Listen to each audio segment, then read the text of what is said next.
క్రికెట్లో కొన్ని వింత రికార్డులు నమోదవుతూ ఉంటాయి. అలాంటిదే శివం దూబే విషయంలోనూ జరిగింది. అయితే తాజాగా ఆ రికార్డ్ బ్రేక్ అయింది. ఇంతకీ అదేంటో చూద్దాం. అంతర్జాతీయ టీ20లో వరుసగా అత్యధిక మ్యాచ్లు గెలిచిన ఆటగాడి శివం దూబే రికార్డుకు ఆస్ట్రేలియాతో రెండో టీ20 మ్యాచ్లో ఎండ్ కార్డ్ పడింది.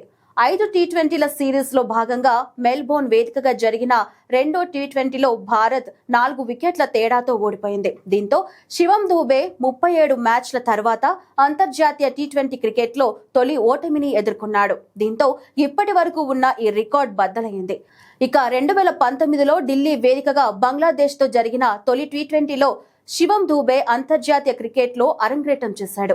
అప్పటి నుంచి 4 వన్డేలు, 43 టీ20 మ్యాచ్లలో భారత్ కు ప్రాతినిధ్యం వహించాడు.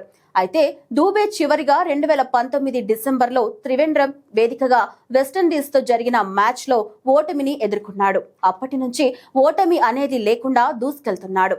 అప్పటి నుంచి 37 మ్యాచ్లలో అతడు ఓటమి అనేది లేకుండా కొనసాగాడు.